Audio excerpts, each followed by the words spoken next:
Bonjour les amis, petit partage, donc après la mue de quelques jeunes, donc pastel. Vous voyez que le pastel il ressemble, c'est celui qui ressemble le plus en fait au classique, mais vous voyez très bien qu'il a les ailes et la queue un peu givrée. Donc vous voyez le givrage, vous arrivez à voir que le givrage il part du centre de la plume, donc il rend le centre de la plume clair. Voilà, on a une certaine inclinaison, on voit très bien le givrage. Donc il va démarrer du centre de la plume, il va la rendre claire. Et puis plus il s'éloigne du rachis, de l'axe, et plus on retrouve en fait la mélanine avec une concentration normale, comme le classique. Donc comment on appelle ça, l'extérieur de la plume, il a une mélanine pareille qu'un classique, mais l'intérieur de la plume, il est légèrement givré. Donc c'est la mutation pastel en classique. Donc le dos il est légèrement différent du classique, mais vous voyez très bien que chaque plume elle est givrée au centre et elle est noire à l'extérieur. Voilà une très belle femelle, elle est en train de finir en fait son masque. Voilà, donc j'essaie de changer la position, donc vous voyez très bien. Tout à l'heure quand je la tenais dans la main elle était un peu gonflée, donc ça modifie un petit peu le... Donc vous voyez très bien le givrage. Donc quand vous avez des versions comme ça givrées au centre de la plume, il faut toujours regarder en fait la plume. Il faut isoler dans votre tête la plume et regarder comment est répartie la mélanine. Vous voyez très bien que la mélanine elle est givrée au centre et puis vers l'extérieur elle devient normale petit à petit. Mutation pastel en classique. Donc là nous sommes sur une mutation agate panachée, jaune, tête blanche. Il est porteur d'agate satinée. En l'occurrence il a les yeux rouges quand c'est porteur d'agate satinée, mais là je suis pas contre le soleil, donc c'est normal, ça va pas se voir. Donc vous voyez que la panachure elle est aléatoire. Des fois la plume elle est touchée que partiellement par une panachure, et des fois la plume elle est touchée totalement, c'est à dire toute la plume elle est blanche au lieu qu'elle soit noire. Donc sur l'agate normalement les ailes et la queue sont noires, et là en l'occurrence on voit du blanc et du noir. Et c'est pareil sur le dos, on dit le dos moucheté, c'est parce qu'il y a certaines plumes qui sont touchées par la panachure et d'autres elles sont en fait grises mélangées avec du jaune, ce qui va donner en fait cette couleur un peu verdâtre sur le dos. Voilà, j'essaie aussi de le mettre dans cette position, donc c'est pareil, il est en train de finir en fait son masque. Donc les oiseaux ils finissent toujours la mue par le masque, donc c'est pour ça il y a toujours des tubes à la fin de la mue sur le masque. Voilà un joli agate jaune. Donc il a plusieurs mutations, il a la mutation agate et porteur d'agate satinée, donc ça fait deux mutations. Il est jaune, il est panaché et il est tête blanche. Donc pour que la tête blanche se voit sur lui, il faut qu'il la porte deux fois. Donc deux fois la tête blanche, une fois le jaune, une fois le panaché, ça fait 4 mutations. Agate ça fait 5 mutations et porteur d'agate satinée ça fait 6 mutations. Donc c'est pour ça qu'il est un peu plus petit que les autres majors que j'ai. Donc ensuite là nous sommes sur de l'aminé pastel, donc une femelle aminé pastel qui vient d'un mâle porteur. Donc aminé, vous voyez très bien le peu de phéomélanine qui reste de la mutation aminé normale, donc le petit brun rosé là sur le dos. Donc ça c'est une caractéristique de l'aminé, l'agate aminé. Donc elle a gardé ce critère sur la version pastel, et vous revenez voir en fait les plumes ordinaires et vous allez voir que le centre des plumes est givré. Ça se voit moins sur l'aminé parce qu'il est déjà dilué, donc le centre des plumes il est beaucoup plus clair que l'extrémité des plumes, et même les axes des plumes on voit qu'ils sont blancs. Je ne sais pas si vous arrivez à voir, essayez de regarder en fait les rémiges tertiaires. Vous voyez que le centre de la plume est beaucoup plus clair, je ne sais pas si on va le voir ici, est beaucoup plus clair que l'extérieur. Donc le dos, il reste un peu plus clair que la version aminée parce que la sous-plume elle est un peu givrée. Donc il lui donne un aspect un peu plus clair que l'aminée que vous reconnaissez. Mais par contre, la phéomélanine, elle apparaît sous forme d'un brun rosé, des reflets un peu rosâtres sur le dos. Et encore une fois, vous voyez que la queue, il faut que je me mette à une certaine inclinaison, comme ça. Donc, le centre de la plume est clair, légèrement clair, et l'extrémité, elle est foncée. Donc c'est une version pastel. J'essaie aussi de vous montrer dans cette position, comme ça. Voilà, là on voit très bien dans cette inclinaison là, en fait selon l'orientation des barbes, on voit très bien que le centre des plumes est plus clair que l'extrémité. On le voit aussi là.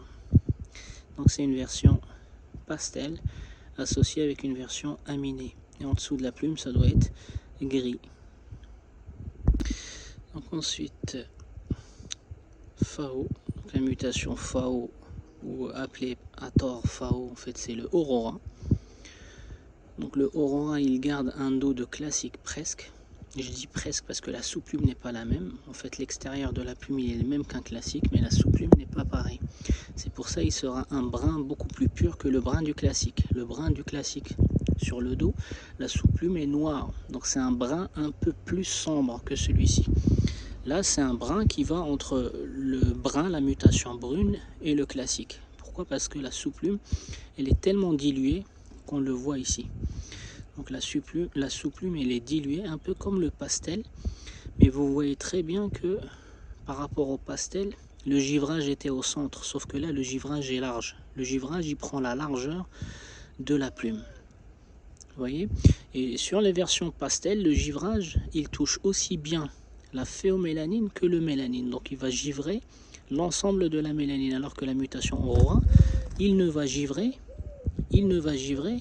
que le mélanine. Vous voyez très bien que la phéomélanine, là, les perles, si vous regardez les rémiges tertiaires, les perles restent brunes, comme à la base, elles ne sont pas givrées.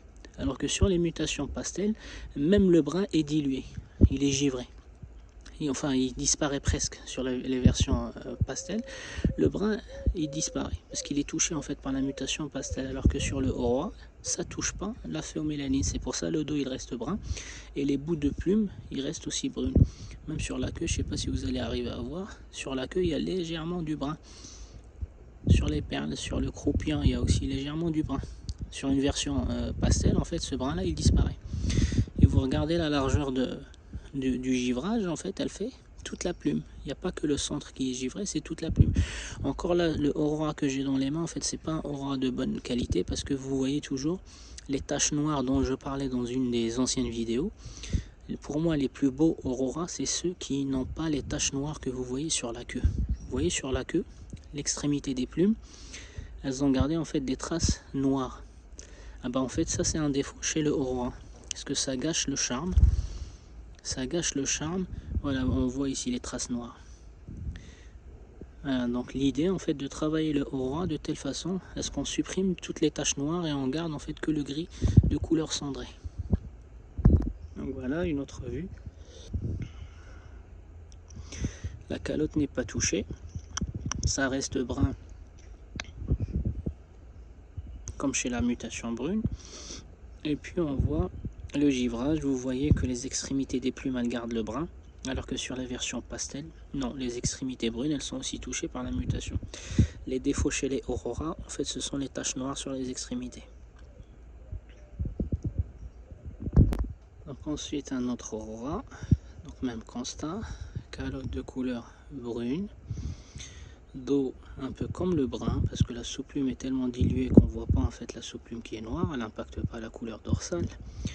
Les plumes un peu comme le pastel, mais ça ne touche pas la phéomélanine vu que les perles gardent le brossage. On voit aussi le croupillon et le haut. En fait, on voit la fin de chaque plume qui est marquée par des traces brunes, ce qu'on appelle la mélanine, la phéomélanine. Donc on la voit au bout des rectrices et on la voit aussi sur les couvertures des rectrices. Vous voyez des espèces en fait de marques dentelées en brun, là en bas. En fait, c'est la phéomélanine. Donc la couleur ne doit pas être argentée comme le pastel, elle doit être cendrée, comme le charbon dans le barbecue quand il cendre. Et vous voyez que la sous-plume, elle n'est pas noire. Attendez, alors regardez la sous-plume sur les côtés, elle n'est pas blanche, pardon. C'est pour ça que ce n'est pas une mutation Fao, c'est une mutation Aurora. Donc dans une autre position, on retrouve les mêmes caractéristiques que celui d'avant. Là on va parler surtout en fait du masque. Vous voyez que ce sujet là, il est déjà plus avancé que les autres, il a moins de tubes sur le masque. Et vous voyez que sur son masque, en fait, il a deux couleurs. Il a une couleur orangée, donc c'est les plumes qui sont récentes, et il a une couleur qui est rouge un peu plus intensif. En fait, le rouge un peu plus intensif, c'est la couleur finale qu'il aura dans son masque. Donc lui, il n'aura pas un masque orangé, mais il aura un masque rouge. Et les plumes rouges, ça c'est génétique, c'est uniquement de la sélection chez les parents. Et c'est parce qu'ils sont plus matures que les plumes à côté. Donc toutes les plumes orangées que vous voyez, il n'a pas été coloré, hein. Ça c'est pas un sujet coloré, c'est 100% naturel. Donc vous voyez, une fois que l'étape jaune est passée, l'étape orange du masque, il y est en plein milieu, mais quelques plumes sont beaucoup plus matures, qui commencent déjà à sortir en fait des plumes un peu plus rougeâtres. Donc ça c'est la couleur finale qu'il aura au niveau de son masque. Et là vous voyez très bien que c'est pas une calotte noire, c'est une calotte brune. Là vous voyez très bien que c'est du brun. Donc ça c'est un sujet qui est un peu plus de meilleure qualité, un peu haut de gamme de ce que j'ai montré avant. Donc on voit que la qualité de la plume, elle est nickel par rapport à la taille de l'oiseau, elle n'est pas trop large, elle n'est pas trop grande, elle n'est pas trop serrée. On voit que la couleur dorsale, elle est uniforme, il n'est pas décoiffé. On voit que le givrage, il est cendré et uniforme aussi, toujours avec les mêmes caractéristiques. Vous voyez que l'axe des plumes il est noir, mais à part l'axe des plumes qui est noir, il n'y a pas en fait du noir sur le côté, comme les autres. Et on voit que la calotte elle est uniforme aussi, donc c'est du brun uniforme. Je sais pas si on va arriver à voir. Voilà, là je suis contre le soleil. Voilà, ça c'est du brun. Voilà, vous le voyez mieux. Donc de loin, il va vous paraître noir, c'est normal en fait. C'est un effet visuel parce que le reste est brun, il va vous paraître noir de loin. Mais quand vous vous rapprochez, ça c'est pas du noir, ça c'est du brun. C'est pas du noir, je vais vous montrer le noir sur un classique et vous allez comprendre. Hein, c'est toujours le même oiseau. Vous voyez très bien, pas de taches noires sur les ailes. Et la calotte.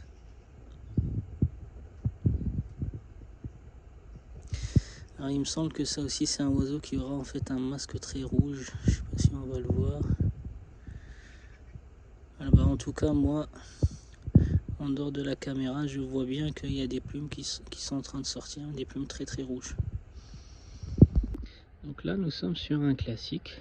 Donc vous voyez la différence avec le Aurora. Le classique il a un brun un peu plus sombre parce que le dessous de la plume il est noir. Donc la couleur dorsale, il n'a pas la même couleur dorsale brune que le Aurora, parce que le Aurora il a un dessous de plume qui est noir très givré, et le classique il a un dessous de plume qui est noir normal en fait, gris foncé quoi. C'est ce qu'on appelle une calotte noire. Voilà, ça c'est une calotte noire, vous voyez la différence. Donc de loin elle va vous paraître comme celle des Aurora, mais non, en fait elle doit avoir cette couleur noire, noir, noir, c'est ce qu'on appelle une calotte noire.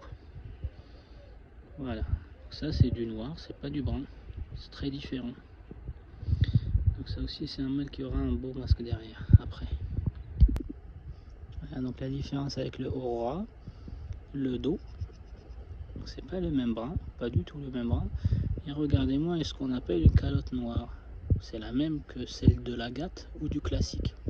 L'agate et le classique ils ont cette calotte qui est noire. Et pourquoi le Aurora elle peut pas être noire, c'est parce que sa sous-plume elle est diluée. Le noir qu'il avait dans la sous-plume, il disparaît en fait le Aurora. Alors que le classique non, il garde dans sa calotte la couleur noire, elle n'est pas diluée.